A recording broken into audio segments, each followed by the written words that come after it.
पंजाब के पूर्व मुख्यमंत्री सुखबीर सिंह बादल की, जिनको सिखों की सर्वोच्च धार्मिक संस्था अकाल तख्त ने 2015 के गुरु ग्रंथ साहिब बेअदबी मामले में डेरा सच्चा सौदा के प्रमुख गुरमीत राम रहीम को कथित समर्थन देने के लिए सजा सुनाई है।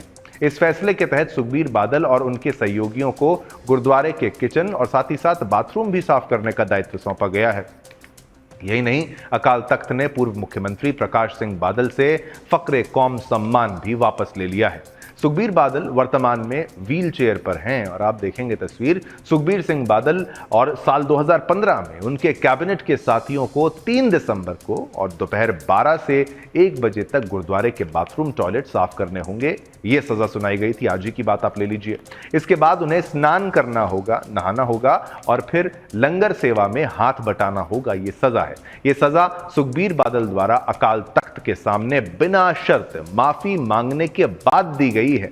उन्होंने अपने पुराने फैसलों में हुई गलतियों को स्वीकार किया है। उनका एक वीडियो भी सामने आया है। इसमें दिखता है कि ज्ञानी जी उनकी गलतियां बताते हैं और सुखबीर बादल इसे स्वीकार भी करते हैं। ज्ञानी रघबीर सिंह जी उनसे पूछते हैं कि बेअदबी के विरोध में किए गए प्रदर्शन पर गोलियां चलाने वाले पुलिस वालों को तरक्की दी या नहीं, जिसका जवाब वह हाँ में देते हैं। इसके बाद वह कुछ केस वापस कराने संबंधी प्रश्न पूछते हैं। इसका भी जवाब वह हाँ में देते हैं। इसके अलावा उनसे और भी कई प्रश्न पूछे गए। ये सभी गुनाह उन्होंने स्वीकार किए, जिसके बाद ये सजा सुनाई गई है। इससे पहले सुखबीर सिंह बादल ने 16 नवंबर 2024 को शिरोमणि अकाली दल के अध्यक्ष पद से इस्तीफा दे दिया था।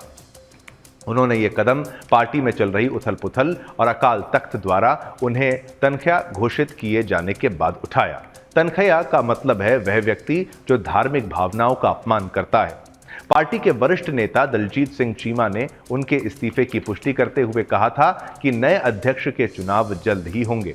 अकाल तख्त ने सुखबीर बादल के दिवंगत पिता और पंजाब के पूर्व मुख्यमंत्री प्रकाश सिंह बादल से फक्रे कौम का सम्मान भी वापस ले लिया।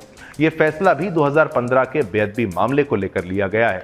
अब उन्हें 2 दिन तक गोल्डन टेम्पल के बाहर ड्यूटी करने का आदेश दिया गया है, जिसमें उनके गले में तख्ती और हाथ में बर्छा रहेगा। इसके बाद सुखबीर बादल को श्री केशगढ़ साहिब, श्री दमदमा साहिब, तलवंडी साबो और श्री मुक्तसर साहिब और श्री फतेहगढ़ साहिब में भी ड्यूटी करने का निर्देश दिया गया है। चलिए, आपने खबर जानी। अब गलतियां कौन कौन सी थी, इसके लिए ग्राफिक्स का रुख करेंगे। आपके टेलीविजन स्क्रीन पर वो ग्राफिक्स, 5 गलतियां कौन सी थी। राम रहीम के खिलाफ मामला वापस लिया। तो देखिए, 2007 में आप देखिए सलाबतपुरा में डेरा सच्चा सौदा के जो प्रमुख है गुरमीत राम रहीम ने 10वें गुरु श्री गुरु गोबिंद सिंह जी की परंपरा का अनुकरण करते हुए उन्हीं की तरह कपड़ों को पहनकर अमृत छकाने का सॉन्ग रचा था। उस समय इसके खिलाफ पुलिस केस भी दर्ज किया गया था, लेकिन बाद में अकाली सरकार ने सजा देने की जगह इस मामले को ही वापस ले लिया। प्रभाव का इस्तेमाल कर दिलवाई थी माफी। आपको ये बताएं, श्री अकाल तख्त साहिब ने कार्रवाई करते हुए डेरा मुखी को सिख पंथ से निष्कासित कर दिया था। अकाली दल के अध्यक्ष सुखबीर सिंह बादल ने अपने प्रभाव का इस्तेमाल करते हुए डेरा मुखी को माफी दिलवा दी थी। इसके बाद अकाली दल और शिरोमणि कमेटी के नेतृत्व को सिख पंथ के गुस्से और नाराजगी का सामना करना पड़ा। अंत में श्री अकाल तख्त साहिब ने डेरा मुखी को माफी देने का फैसला वापस लिया। बरगाड़ी मामले में न्याय दिलाने में असफल, ये भी एक मुद्दा है। 1 जून 2015 को कुछ तत्वों ने बुर्ज जवाहर सिंह वाला यानी फरीदकोट के गुरुद्वारा साहिब से श्री गुरु ग्रंथ साहिब की बीड़ चुराई थी। फिर 12 अक्टूबर 2015 को बरगाड़ी फरीदकोट के गुरुद्वारा साहिब से श्री गुरु ग्रंथ साहिब के 110 अंग चुरा लिए व बाहर फेंक दिए। अकाली दल की सरकार और तत्कालीन गृह मंत्री सुखबीर सिंह बादल ने इस मामले की समय रहते जांच नहीं की, दोषियों को सजा दिलाने में असफल रहे।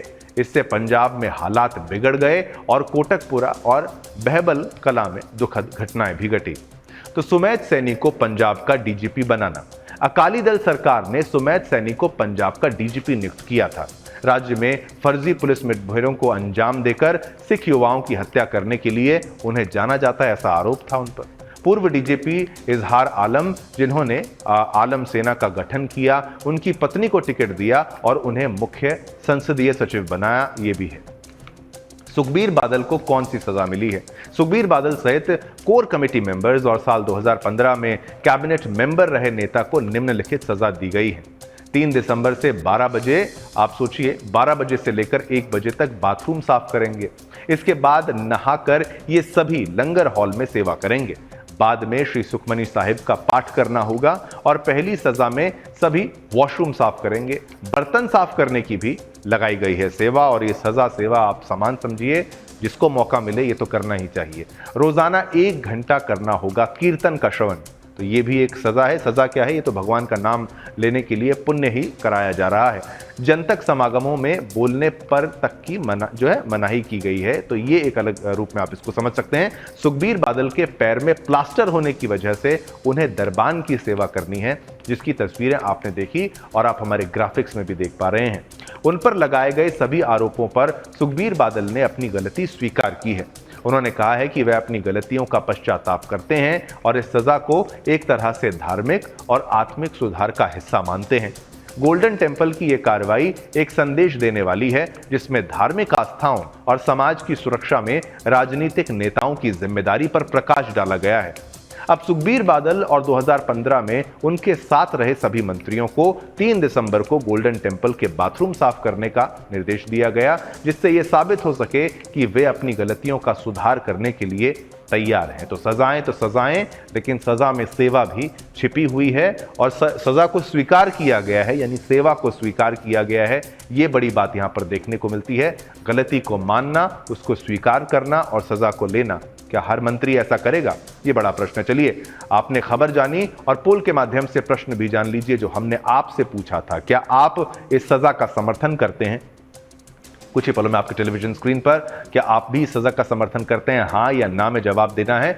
सोशल मीडिया प्लेटफॉर्म एक्स, यानी जिसको पहले ट्विटर कहते थे, उस पर आप हमारे पोल में भाग लेते हैं, क्योंकि हर खबर में केवल मैं बताऊं, आप सुने और हम पिक्चर दिखाएं, आप जान ले, वहां तक नहीं होता।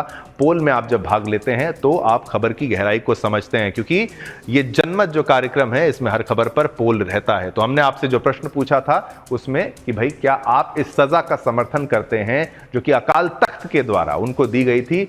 ये लीजिए, आपके टेलीविजन स्क्रीन पर ये भी आ गया। 91% लोग सहमत हैं, 9% लोग असहमत हैं। 91% जो हैं वो सहमत हैं, 9% असहमत हैं, लेकिन मेजॉरिटी जो है वो सहमत है सजा से।